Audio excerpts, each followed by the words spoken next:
Listening tape script, Form D. You will be tested on your ability to understand spoken English. There are 3 sections, each with its own directions. If you wish, you may take notes. Part 1. Instructions. You will hear short dialogues between 2 people, after which a question will be asked. You will hear each dialogue only once. After hearing the dialogue and question, select from the 4 choices that which best answers the question. Question 1. I think I didn't do well on the physics test. I couldn't answer most of the questions. It might have helped if you'd shown up for class once. What can we learn about the man?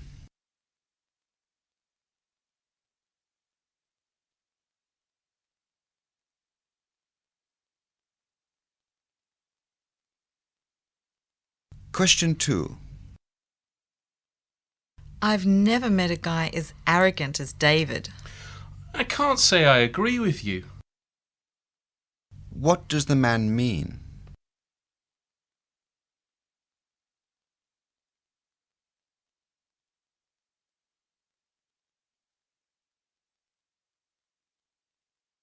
Question 3. That path looks so familiar. Didn't we pass it an hour ago? I guess so. Boy, let's hope we find our way back before it's dark. What is the 2 speakers' problem?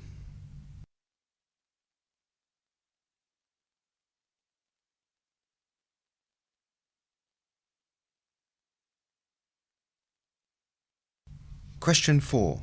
Sarah's getting married to some guy she met in the internet chat room. They haven't even met in person. Get out of here. What does the woman mean?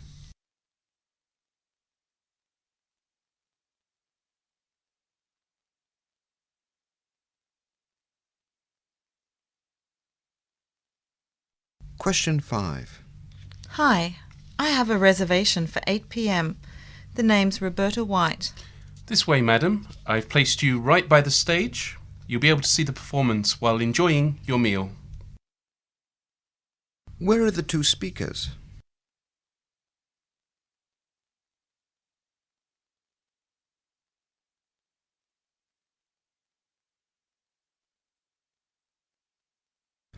Question 6. I'm so sorry I didn't come to our group meeting last night. I was stuck in the traffic and my phone went dead and I couldn't call to let you know. Oh, save it. What does the man mean?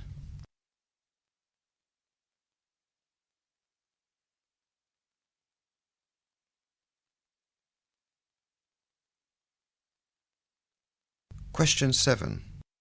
You were so lucky to get tickets to the concert last night. How was it? I should have just stayed home and watched TV. What did the man do last night?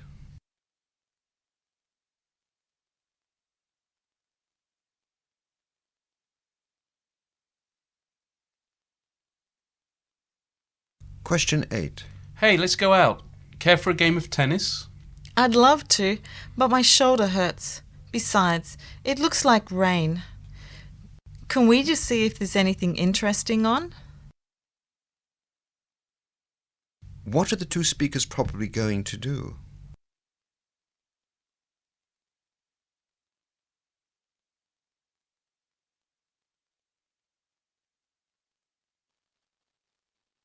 Question 9. Excuse me, Professor Jones. Can I talk to you about my report writing assignment? It won't take long. I'm sorry, but my next class starts in 5 minutes. Can you drop by my office around 4 today? We can talk then. What does the woman ask the man to do?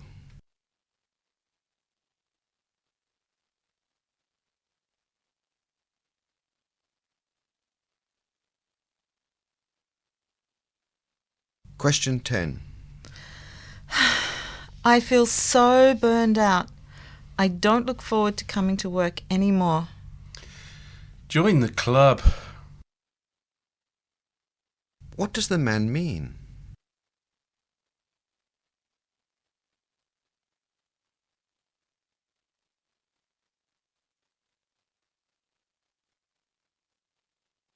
Question 11. Thank you so much for helping me with my presentation.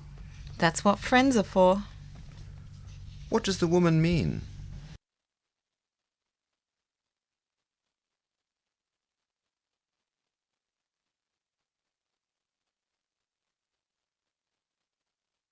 Question 12. The meeting yesterday was a disaster. Nobody knew what they were talking about. I just wish you had been there. Why? As much as I would have enjoyed the drama, I don't think my presence would have made a difference. Which of the following is true about yesterday's events?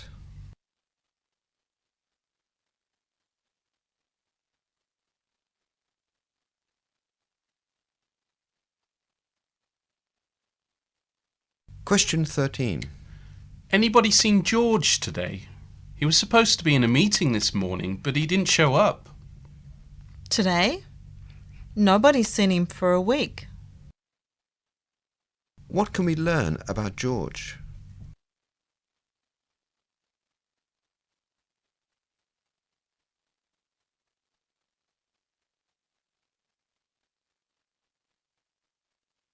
Question 14. Have you decided on what you want to do after graduation? Well, I got quite a few job offers, but I want to travel a bit and then maybe earn another degree overseas. What about you?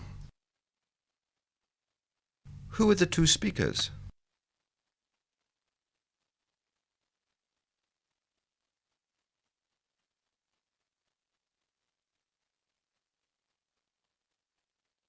Question 15. Did you watch the live broadcast last night? They say it was mind-blowing. Whoever told you that can't be trusted. I was yawning from start to finish, hoping for just one exciting moment that didn't come. How would the man describe the broadcast?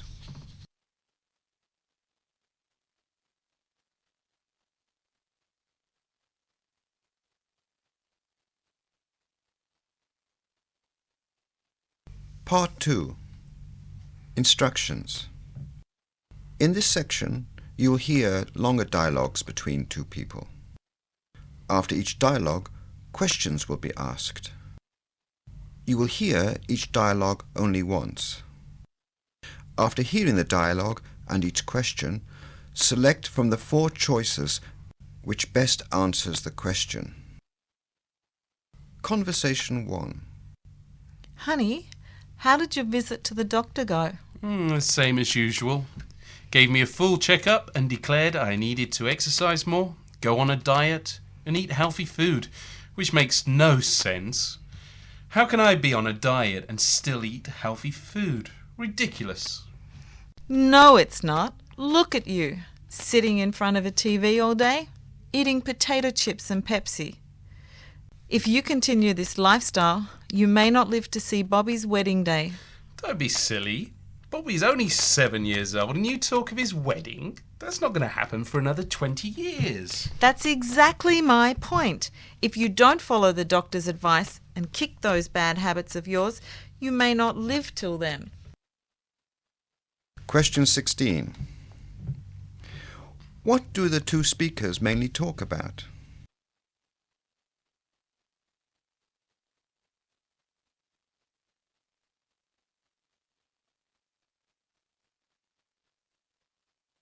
Question 17.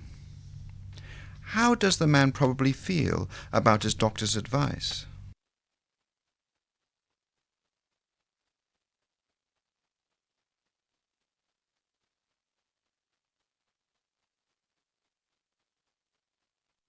Question 18.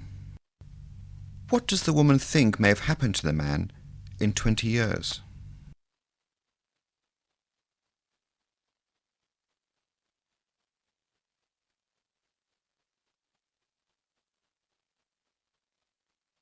Conversation 2. I'm thinking of using online dating services. I can't believe you're doing this. You, of all people. How exactly does it work? Well, I complete their personality profile, something about what type of person I am, what I like doing, you know, my pastimes and hobbies, what type of woman I'd like to meet, etc. Oh, and a photo to the agency. They will then find the perfect match for me, someone who's completely compatible, and bingo, we can start chatting online. Then, if all goes well, we can set up a proper date and meet in person. I've heard of people giving false personal information when they chat or send someone else's photo. And there's no guarantee you'll meet your soulmate. I'll take my chances. I think people you meet face to face can also lie about their personal life. It's not like you can tell if someone's lying just because you can see him or her. That's true, but I don't know anyone who has met his ideal partner online. Well, I had doubts at first, but a friend at work has met his girlfriend this way, so I'm giving it a try. Well, it's up to you. I still prefer dating the old-fashioned way. Question 19. What are the two speakers mainly talking about?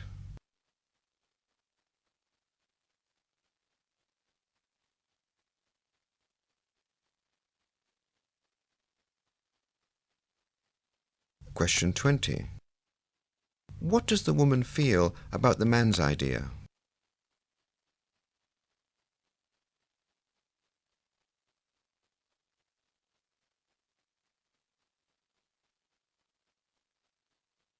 Question 21. What do the two speakers seem to agree on?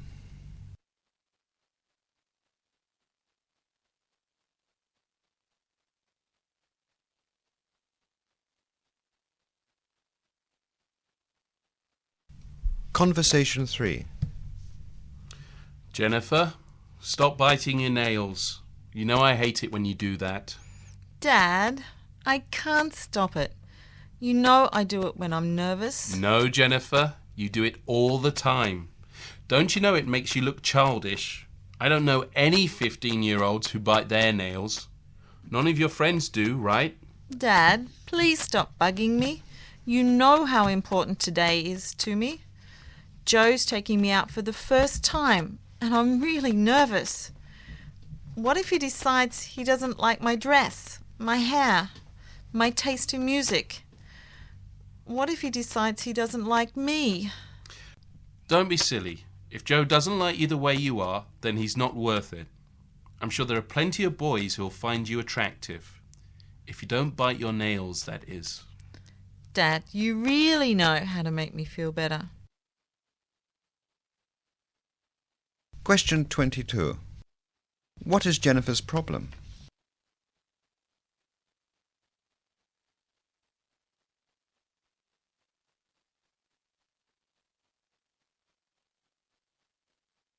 Question 23. What does her father think about her?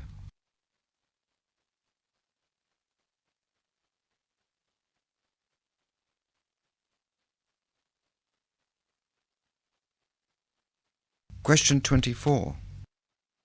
How does Jennifer probably feel at the end?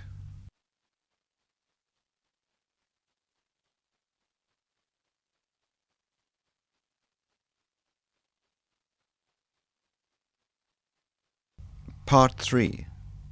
Instructions. You will now hear 2 short talks. After each talk, you'll be asked some questions. You will hear each talk only once. After hearing the talk and each question, select from the 4 choices which best answers the question. Talk 1. In the early 1940s, the US Air Force faced a dilemma. Thousands of new aeroplanes were coming off assembly lines and needed to be delivered to military bases nationwide. Yet, most of America's pilots were overseas fighting the war.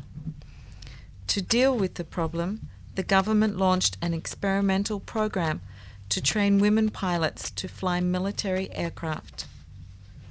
From 1942 to 1944, More than 1,000 women were trained to ferry aircraft, test planes, instruct male pilots, and tow targets for anti-aircraft artillery practice.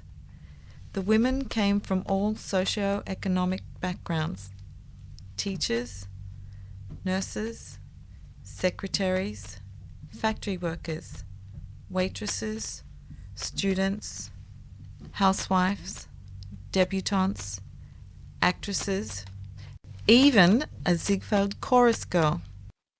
On the surface, their differences seemed vast, but they all shared one commonality: a passion for flying. "We thought we'd died and gone to heaven," said one of them. "We would have done it for free. It was hot. We were tired. We were sticky half the time, but we were having a ball because we had those airplanes and we all loved to fly." More than 25,000 women applied. To qualify, each applicant needed 200 hours of certified flight time, which was later lowered to 35 hours. Question 25. What was the purpose of the program?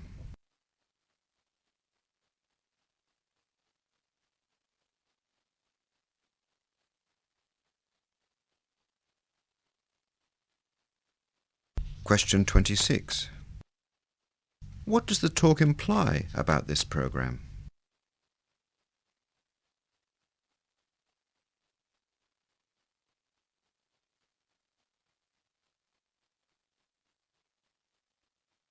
Question 27. Initially, how many hours of certified flight time were required for female pilots?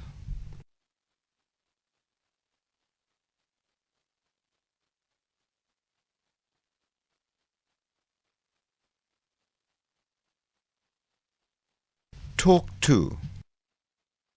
Thomas Edison once said, "To invent, you need a good imagination and a pile of junk."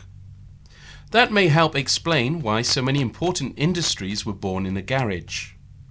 Henry Ford's first automobile, Walt Disney's early cartoons, Apple's first computer. Back in 1919, there were no professional radio stations. But almost every night, 12-year-old Harry Mills would lie in bed and listen to amateur radio operators' signal in the Morse code. Then one night, he heard something different. Mills, now 94, still recalls the experience with excitement. "I remember it was 10 or 11 o'clock at night, and all at once this voice appears. And I remember letting out a yelp or a shout of some sort, and my dad, who had just gotten out of the bath, came in wrapped in a towel to make sure that something hadn't happened to me. I said, 'Dad, look, I hear this fellow talking.' Mills had stumbled onto the experimental transmissions coming from Westinghouse engineer Frank Conrad's garage. It was one thing for Mills to hear Conrad's voice, but he soon heard Conrad playing phonographic music records. It was astounding, Mills says. I didn't know you could do that, to add the music. It opens up a whole new world. Regularly, Conrad was sending out his signal from his garage. Some people say that's where the modern broadcasting industry began. In 1920, Conrad's weekly broadcasts from his garage led to the founding of KDKA, widely considered the world's first commercial radio station. Question 28. What is the talk about?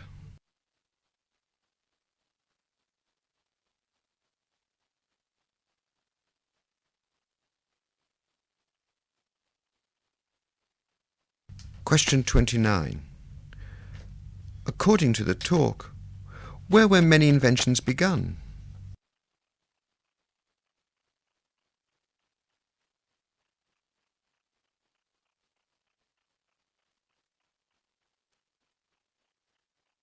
Question 30. Why was Harry Mills so excited?